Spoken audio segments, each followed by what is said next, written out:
তোমরা এর মধ্যে শুনতে পেরেছো যে এই যে পশ্চিমবঙ্গে ভোটার কার্ড ভেরিফিকেশন এখন বিহারে চলছে। এই বিহারে কমপ্লিট হয়ে যাওয়ার পরে পরেই তোমরা এর মধ্যে যে সমস্ত খবর শুনেছো যে আগস্ট মাসের একদম ফার্স্ট আগস্ট মানে 1 আগস্ট থেকে এই ভোটার ভেরিফিকেশন শুরু হবে। তো তার জন্য তোমরা কি কি ডকুমেন্টস জোগাড় করবে, কেননা বিভিন্ন ধরনের ভিডিও তো তোমরা ঠিকমতো বুঝতে পারো না, কিন্তু আমি একটা ভিডিওর মধ্যে সমস্ত রকম ইনফরমেশন একদম সহজ সরলভাবে তোমাদেরকে বুঝিয়ে দিচ্ছি, তোমাদের কোনো অসুবিধা থাকবে না। তোমাদের বাবা মা, ঠিক আছে, এর পাশাপাশি তোমার নিজেরও এই যে সঠিক যে তথ্যগুলো জেনে নেওয়াটা খুব প্রয়োজন। কারণ কি, এই ইনফরমেশনগুলো তুমি একবার যদি যদি ঠিকমতো না দাও তাহলে কিন্তু তুমি একবার সমস্যার মধ্যে পড়ে গেলে তোমাকেই সেই সমস্যার সমাধান করতে হবে। সরকার পাওয়ারফুল, সে যেই সরকারই হোক না কেন, তার কিন্তু কিচ্ছু আসা যায় না।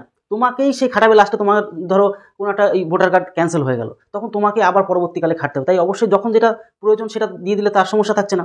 ব্যাপারটা হচ্ছে কি, ইতিমধ্যে তোমরা জানো যে বিদেশ থেকে যেরকম বাংলাদেশ, পাকিস্তান, আফগানিস্তান, এর পাশাপাশি আমাদের যে সমস্ত কান্ট্রিগুলো আছে, দেশগুলো, সেখান থেকে অবৈধভাবে কিছু মানুষ আমাদের দেশে বসবাস করা শুরু করেছে এবং জালি যে সমস্ত আধার কার্ড, আই কার্ড থেকে শুরু করে বিভিন্ন ধরনের ডকুমেন্টস বানিয়ে আমাদের ভারতের নাগরিকত্ব হিসেবে বাস করছে। তো সেক্ষেত্রে দাঁড়িয়ে তাদেরকে বাছাই করে আবার বিদেশে পাঠানো হবে এই প্রসেসের মাধ্যমে, অর্থাৎ ভোটার কার্ড ভেরিফিকেশনের মাধ্যমে। যাদের সঠিক ডকুমেন্টস না থাকবে, এই ধরনের যে 11টা সঠিক গুরুত্বপূর্ণ ডকুমেন্টস যদি না থাকে তাহলে কিন্তু তুমি বাদ পড়ে যাবে। তাই অবশ্যই প্রথম থেকে শেষ পর্যন্ত ভিডিওটা দেখতে হবে, তাহলে সমস্ত জিনিস জেনে যাবে। যেরকম কী কী জানবে, যে 1987 সালের আগে যদি তোমার জন্ম থাকে তাহলে কী কী ডকুমেন্টস তোমার লাগবে। এর পাশাপাশি 1987 থেকে 2000 সালের মধ্যে তোমার যদি জন্ম থাকে তাহলে এক্ষেত্রে কী ডকুমেন্টস লাগবে। আর যদি 2002 সালের পরে তুমি জন্মগ্রহণ করো তাহলে কী ধরনের ডকুমেন্টস লাগবে। 3 প্রকারের ডকুমেন্টস লাগবে, সব কিছু তোমাদেরকে বলে দেবো এক এক করে। দেখো, একদম প্রথম থেকে তোমাদের ক্লিয়ার করে দিচ্ছি। যেমনটা তোমরা দেখতে পাচ্ছ, পশ্চিমবঙ্গে ভোটার কার্ড ভেরিফিকেশন 2025 তোমাদের আগস্ট মাস 1 আগস্ট থেকে একদম ফার্স্ট আগস্ট থেকে তোমাদের কিন্তু এই প্রসেস শুরু হওয়ার সম্ভাবনা রয়েছে, এখনও সূত্রের মাধ্যমে যেটা জানা গিয়েছে, ঠিক আছে। অথবা 2-1 দিন কিছু পরেও বেরোতে পারে। সমস্ত তথ্য আমি তোমাদেরকে জানিয়ে দেবো, তোমাদের টেনশন নেওয়ার কোনো দরকার নেই। সব প্রশ্নের উত্তর একটা ভিডিও তোমাদেরকে বলে দিচ্ছি। কি কি ডকুমেন্টস লাগবে সমস্ত রকম ডিটেলসে আলোচনা করে দিচ্ছি। চলো এক এক করে দেখে নেওয়া যায়। কি কি প্রশ্ন তোমাদের মধ্যে সব থেকে বেশি ছিল।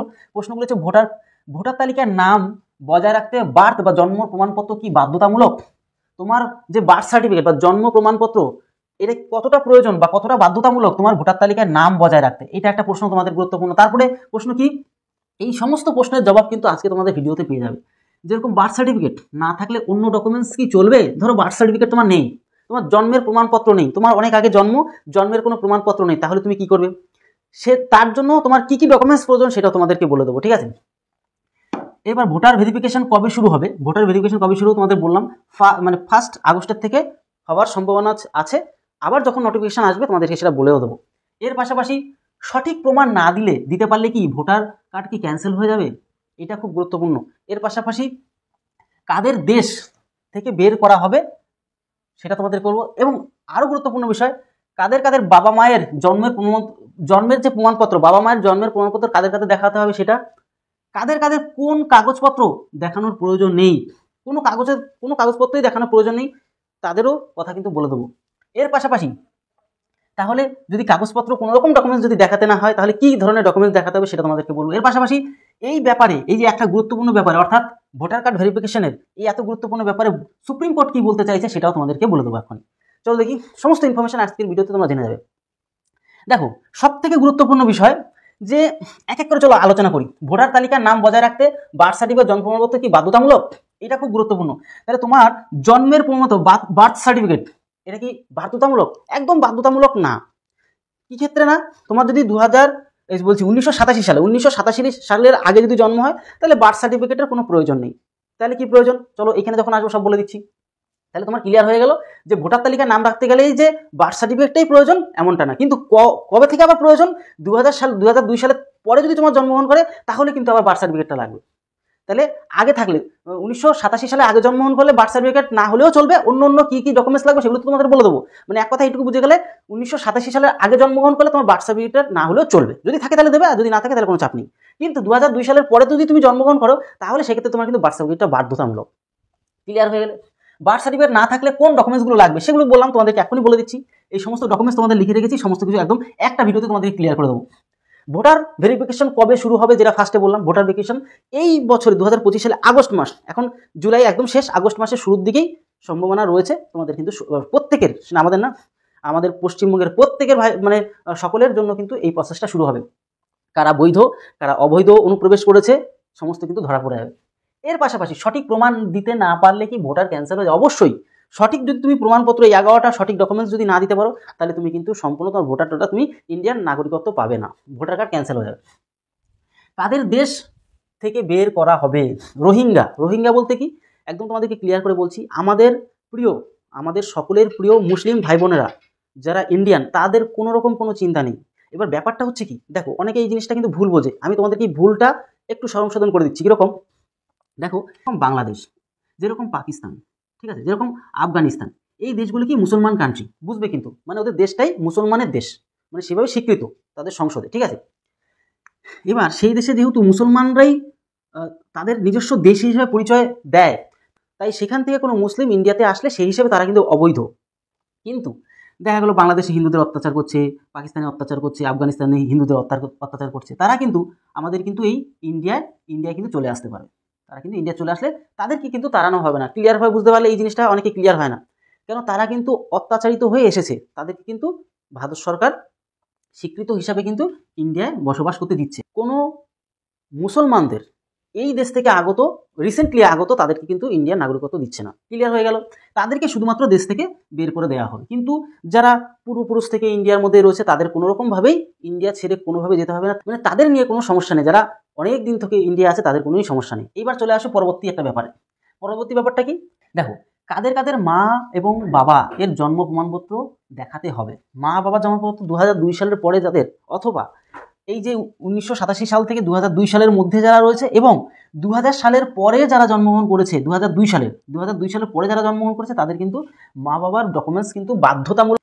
দেখো সব থেকে বেশি বাধ্যতামূলক 2002 সালের পরে যারা এখানে রয়েছে, তাদের কিন্তু জন্মগ্রহণ করেছে, তাদের কিন্তু বাবা মায়ের ডকুমেন্টস কিন্তু ফুল বাধ্যতামূলক, একটু কিন্তু কম্পালসারি বলে দিলাম।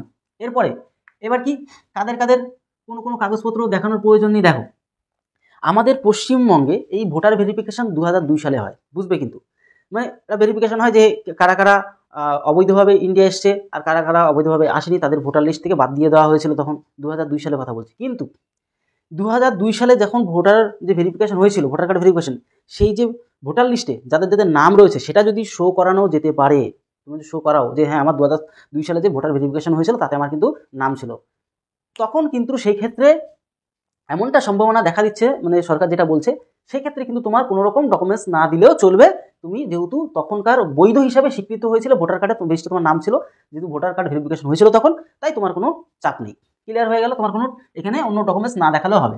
এরপরে কি বলছে এই ব্যাপারে তোমাদের সুপ্রিম কোর্ট কি বলছে সেটা তোমাদেরকে শেষে বলে দিচ্ছি। এবার চলো একটু আলোচনা করে নিই এক একটা বিষয়, যে 1987 80 পরে 87 সালের আগে যদি তুমি জন্মগ্রহণ করো, তার আগে যদি জন্ম, তাহলে কি তোমার লাগবে? নিজের যে কোনো ডকুমেন্টস, যেমন জন্ম প্রমাণপত্র, এছাড়া 11টি ডকুমেন্টসের মধ্যে যে কোনো তোমার একটা থাকলে কিন্তু হয়ে যাবে। ক্লিয়ার? তার মানে তোমার যদি নিজস্ব কিছু দেখা গেল, তুমি 1987 সালের আগে এই ইন্ডিয়ার মধ্যে আছো, সেখানে তোমার যদি জন্ম প্রমাণপত্র থাকে তাহলে সেটা দেখালে।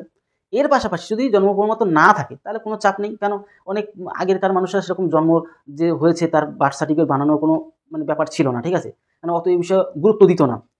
এখন যেমন জন্ম হলেই সাথে সাথে বার্থ সার্টিফিকেটটা নিয়ে আসে, কিন্তু আগেরকার লোকেরা এই বিষয়ে অত গুরুত্ব, গ্রামাঞ্চলের লোকেরা তো গুরুত্বই দিত না এসব বিষয়। তো সেক্ষেত্রে দাঁড়িয়ে তোমার যদি নিজের ডকুমেন্টসের মধ্যে জন্ম প্রমাণপত্র থাকে তাহলে তো সেটা দিলেই কোনো অসুবিধা নেই, আর যদি না থাকে তাও কোনো অসুবিধা নেই, বাধ্যতামূলক নেই। 11টা ডকুমেন্টস বলবো, 11 ডকুমেন্টসের মধ্যে তোমার যদি থেকে যায় তাহলে আর কোনো চিন্তা নেওয়ার কোনো ব্যাপার নেই। তাহলে 1987 সালের আগে যারা জন্মগ্রহণ করেছিল তাদের ব্যাপারটা ক্লিয়ার হয়ে গেল। এবার আমি চলে আসবো 1987 থেকে 2000 সালের মধ্যে, এই যে 1987 থেকে 2002 সালের মধ্যে তোমরা যারা জন্মগ্রহণ করেছো তাদের বিষয়টা তোমরা একটু জেনে নাও। দেখো 2002 সালের শেষবারের জন্য কিন্তু ভোটার ভেরিফিকেশন হয়েছিল। 2002 সালে ভোটার ভেরিফিকেশন হয়েছিল আমাদের ওয়েস্ট বেঙ্গলে। এই দেখো এই যে টোটালদের এই যে ডিটেলসটা তোমরা এখানে দেখতে পাচ্ছ, বা যেই তথ্যগুলো তোমাদেরকে বলছি, এটা কিসের উপর নির্ভর করে বলছি? এই যে আমাদের বিহারে এখন কিন্তু ভোটার ভেরিফিকেশন চলছে, সম্পূর্ণ সেম টু সেম ডাটা, তার উপর সম্পূর্ণ ভিত্তি করে বিহারে যে ভোটার ভেরিফিকেশন চলছে সেটাকে নির্ভর করে, তার উপর ভিত্তি করে আমি টোটাল বিষয়টা বলছি। কারণ কি, ওই রাজ্যে যেমন চাইবে এই রাজ্য সেম টু সেম চাওয়ার সম্ভাবনা রয়েছে। আর বিহারে কি হয়েছিল, 2004 সালে ভোটার ভেরিফিকেশন হয়েছিল, তার জন্য 2003 সালে হয়েছিল, তাহলে 4 সালের থেকে ওরা চাইছে। আর আমাদের 2002 সালে আমাদের যেহেতু হয়েছিল, তাহলে 2002 সালের পরের ব্যাপারটা চাইবে। তো সেই হিসাবে ওটাকে অনুসরণ করে আমি ডিটেলসে আলোচনা করছি। এর পাশাপাশি আরেকটা কথা বলে দিই, এরকমই হবে, এর সেরকম কিছু ডিফারেন্স হবে না, এরকমটাই চাইবে। যা যা তোমাদের এখানে বলে দিচ্ছি, হয়তো সামথিং কিছু চেঞ্জ করতে পারে যেহেতু পশ্চিমবঙ্গ। যদি সেরকম কোনো আপডেট আসে অফিসিয়ালি, সমস্ত কিছু আবার তোমাদেরকে এই ভিডিওর মাধ্যমে তোমাদেরকে জানিয়ে দেবো। তোমরা যদি নতুন হয়ে থাকো তাহলে আমাদের চ্যানেলকে এখনই সাবস্ক্রাইব করে বেল আইকনটি প্রেস করে রাখো এমন ধরনের হেল্পফুল ভিডিও পাওয়ার জন্য। তাহলে কি হচ্ছে, 2002 সালের যেহেতু শেষবারের জন্য ভোটার ভেরিফিকেশন হয়েছিল ওয়েস্ট বেঙ্গল, যেহেতু 2002 সালে ভোটার ভেরিফিকেশন হয়েছিল, তো তাই কি করেছে 1987 থেকে 2002 সালের মধ্যে তোমরা যারা জন্মগ্রহণ করেছো তাদের কী ডকুমেন্টস লাগবে। দেখো, যে কোনো ডকুমেন্টস হলেই খুবই ভালো হয়। সেরকম কি, যেরকম প্লেস, তোমার বাসস্থান, নিজের বিভিন্ন ধরনের যে ডকুমেন্টসগুলো, বাবা মার ডকুমেন্টস, এছাড়া আদার্স কিছু ডকুমেন্টস বলতে 11 ডকুমেন্টসের মধ্যে যে কোনো একটা সেটা, এবং 2002 সালের ভোটার ভেরিফিকেশনের তালিকায় যদি তোমার নাম থাকে তাহলেও তুমি কিন্তু এখানে অ্যাপ্রুভ হয়ে যেতে পারবে। 1987 সালের থেকে 2002 সালের মধ্যে তোমার যদি জন্মগ্রহণ থাকে তাহলে তোমার বার্থ সার্টিফিকেট যদি থাকে তাহলে ভালো। তোমার যদি প্লেস, তারপর তোমার যদি বাবা মার কোনো ডকুমেন্টস দেখাতে পারো, এর পাশাপাশি আরও যে 11টা বলবো সেটা, এর পাশাপাশি তোমার ভোটার লিস্টে যদি নাম থাকে সেই সময়ে, তাহলেও তুমি কিন্তু অ্যাপ্রুভ হয়ে যাওয়ার এখানে কিন্তু সম্ভাবনা রয়েছে। এইবার 2002 সালের পরে তোমরা যারা জন্মগ্রহণ করেছো তাদের কিন্তু কী কী ডকুমেন্টস লাগবে সেটা একটু ভালো করে দেখে নাও। সেক্ষেত্রে কিন্তু তোমাদের বাবা মায়ের ডকুমেন্টস বাধ্যতামূলক, তোমার বাবাকে তোমার মাকে এটা লাগবে। এতদিন যেরকম ওই 1987 সালের আগে যেরকম অতটা লাগছিল তোমার বাবাকে মাকে, তোমার নিজস্ব ডকুমেন্টস হলে হয়ে যাচ্ছিল 1987 সালের আগে, কিন্তু 2002 সালের পরে কিন্তু সেরকম কেস হলে চলবে না, তোমার বাবাকে তোমার মাকে সেটা দেখবে, ঠিক আছে। এটা বাধ্যতামূলক। সঙ্গে নিজের জন্মের প্রমাণপত্র বাধ্যতামূলক, তোমার জন্মের প্রমাণপত্র থাকা চাই, নাহলে কিন্তু হবে না। আগে যেরকম জন্মপত্র না হলে হতো, কিন্তু এখন তোমার জন্মপত্র অবশ্যই লাগবে 2002 সালের পরে। তারপর কি বলছে, বাবা মা ইন্ডিয়ান না হলে সন্তানের জন্ম কোথায় হয়েছে সেটা, ভিসা, পাসপোর্টের প্রমাণপত্র সব কিছু চাই। ক্লিয়ার হলো। এরপরে যে বাচ্চা ভারতের বাইরে জন্মেছে সেখানকার সমস্ত প্রমাণপত্র, যদি ভারতের বাইরে কোথাও জন্মে থাকে বাচ্চা, তাহলে তারও, হয়তো এখন ভারতে আছে, 2002 সালের পর থেকে ভারতে আছে, তাহলে কি যদি বিদেশেও কোথাও জন্মগ্রহণ করে ফেলে হতেই পারে, সেখানকার ডকুমেন্টস চাই। এই করে সমস্ত রকম ডকুমেন্টস দিতে হবে। এবার চলে আসো আসল গুরুত্বপূর্ণ বিষয়। এই যদি তুমি দেখাতে পারো তাহলে তোমার আর কোনো চিন্তাই থাকছে না। 11টার মধ্যে যে কোনো একটা দেখাতে বলে তোমার আর কোনো চাপ নেই। কীরকম, চলো এক এক করে বিষয়টা আলোচনা করছি। আর এগুলো সমস্ত যত ডকুমেন্টসের কথা বলবো সমস্ত কিছুই সেন্ট্রালাইজড হতে হবে, সেন্ট্রাল বা স্টেট গভর্নমেন্টের স্বীকৃত হতে হবে, না হলে কিন্তু হবে না। মানে একবারে সরকার স্বীকৃত সংস্থা থেকে হতে হবে, না হলে কিন্তু তুমি নিজের মতন করে বানাবা তাহলে হবে না। দেখো, একদম প্রথম অপশান সেটা কি, any identity card. Any identity card, any identity card, যে কোনো আইডেন্টিটি কার্ড হলেই হবে। যেরকম পেনশন পেমেন্ট অর্ডার, মানে এক কথা তুমি যদি চাকরি বাকরি করে থাকো তখনকার সময়, তাহলে পেনশনের পেমেন্ট কার্ড দিলেই তোমাদের এখানে হয়ে যাচ্ছে। তারপর স্টেট গভর্নমেন্টের স্বীকৃত বা তোমার ওই সেন্ট্রালাইজের স্বীকৃত হতে হবে, বুঝতেই পারছো, সরকার স্বীকৃত হতে হবে। এর পাশাপাশি নাম্বার 2 অপশান, ভারত সরকারের যে কোনো সার্টিফিকেট হওয়া চাই। যেরকম কীরকম সেই ব্যাপারটা, যেরকম এনি আইডেন্টিটি কার্ড, যেরকম ব্যাংকের যদি কোনো রকম তোমার প্রমাণপত্র থাকে, তারপরে পোস্ট অফিসে যদি কোনো প্রমাণপত্র থাকে, LICর যদি কোনো প্রমাণপত্র থাকে, PSU, এগুলো তোমার হচ্ছে কি 1987 সালের আগে হতে হবে। এমন না যে আজকে হলে হবে। এই ডকুমেন্টসগুলো, এই যে ডকুমেন্টসগুলো, সেগুলো কিন্তু 1987 সালের আগে হতে হবে। এরপর বার্থ সার্টিফিকেট তোমার অবশ্যই চাই 1987 সালের আগে। এরপরে তোমার পাসপোর্ট চাই। এবার পাসপোর্টে যদি কোনো প্রমাণপত্র থাকে তাহলে ভালো হবে। পাসপোর্টে সে আগেরকার যখন এসেছো সেই সময় যদি কোনো পাসপোর্টে যদি পাসপোর্ট যেটা আর কি, ঠিক আছে, বিদেশ থেকে যদি আসো সেই পাসপোর্টে যদি কোনো প্রমাণপত্র থাকে তাহলে হবে। মাধ্যমিকের সার্টিফিকেট অথবা এডুকেশন সার্টিফিকেট তখনকার সময়, যদি সবাই তো মাধ্যমিক পড়াশোনা করে না, মাধ্যমিক যদি থাকে তাহলে ভালোই হলো, তখনকার সময় 1987 সালে গেলে। আর যদি তোমার এডুকেশন সার্টিফিকেট থাকে তাও হয়ে যাবে এখানে। আর সম্পূর্ণ তোমার বললাম সরকার স্বীকৃত হতে হবে। এরপরে 6 নম্বর অপশান কি, পার্মানেন্ট রেসিডেন্স সার্টিফিকেট। তোমার স্থায়ী বাসিন্দা যদি সার্টিফিকেট থাকে তাহলে আরও কোনো সমস্যা নেই। ফরেস্ট রাইট সার্টিফিকেট, এই সার্টিফিকেট। তারপর OBC SC ST সার্টিফিকেট যদি থাকে তাহলে আরও ভালো হবে। এরপর ন্যাশনাল রেজিস্টার অফ সিটিজেনের যদি তোমার সার্টিফিকেট থাকে তাহলে ভালো হবে। ফ্যামিলি যদি রেজিস্টার থাকে তাহলে হবে। এর পাশাপাশি কোনো যদি ল্যান্ড এবং হাউস অ্যালটমেন্ট সার্টিফিকেট থাকে, মানে সেই সময় তোমার দলিল পর্চা সেই সময়কার যদি থাকে 1987 সালের আগে, তাহলে কোনো অসুবিধা নেই। তো এগুলো তোমাদের কিন্তু অবশ্যই থাকতে হবে। এই যে তোমাদের 11টা বললাম, এই 11টার মধ্যে যে কোনো একটা তোমার যদি ঠিকঠাকভাবে প্রমাণপত্র দেখাতে পারো তাহলে আর তোমার কোনো অসুবিধা থাকবে না। তোমার ভোটার তালিকায় তোমার নাম থাকবে, অর্থাৎ ভোটার কার্ড তোমার বাদ যাবে না। আর যদি বাদ চলে যায়, এগুলো যদি ডকুমেন্টস যদি না দেখাতে পারো, এখনও আপডেট অনুযায়ী সেটাই তোমাদেরকে বলে দিলাম। এই সম্পূর্ণ যা প্রসেসটা, এটা কিন্তু বিহারে চলছে এই প্রসেসটা, আর সেম অনুকরণেই আমাদের পশ্চিমবঙ্গও কিন্তু হওয়ার সম্ভাবনা আছে। আর পশ্চিমবঙ্গের যখনই অফিসিয়াল আপডেট আসবে কী কী লাগবে, সেম টু সেমই লাগবে, ধরে চলো 99% সবই সেম লাগবে প্রায়। যদি সামথিং কিছু পরিবর্তন আসে সেগুলো তোমাদেরকে ভিডিওর মধ্যে জানিয়ে দেবো। তাই তোমরা আমাদের এই চ্যানেলকে ফলো করে রেখো, সাবস্ক্রাইব করে রাখো, সমস্ত তথ্য পেয়েও যাবে। এর পাশাপাশি তোমাদের আরও ইন ফিউচার যেগুলো আনবো তোমাদের জন্য, তোমাদের মধ্যে এমনও কিছু প্রশ্ন আছে যেগুলো কি, যে আধার কার্ড দেখালে কি চলবে এক্ষেত্রে, এই একটা বড় সংশয় বা এইটা বিষয় নিয়ে ইন ফিউচার আপডেট নিয়ে তোমাদের সামনে নিয়ে চলে আসবো যখনই অফিসিয়াল আপডেট পাবো। রেশন কার্ড দেখালে কি চলবে? রেশন কার্ড, অনেকের প্রশ্ন আছে, রেশন কার্ড দেখালে কি চলবে? এর পাশাপাশি সুপ্রিম কোর্ট এই ব্যাপারে কি বললো, তারপরে ইলেকট্রিক কমিশনের ক্ষমতা কতটা এই ব্যাপারে, আর যদি নাম কাটা যায় তাহলে কি করব, উপায় কি, যদি দেখা গেলো ভোটার লিস্টেতে নাম কেটে গেল, ভোটার কার্ড ক্যান্সেল হয়ে গেল, তাহলে কি করবে? এই সমস্ত বিষয় নিয়ে আরও সম্পূর্ণ তথ্য জেনে তোমাদেরকে বলবো।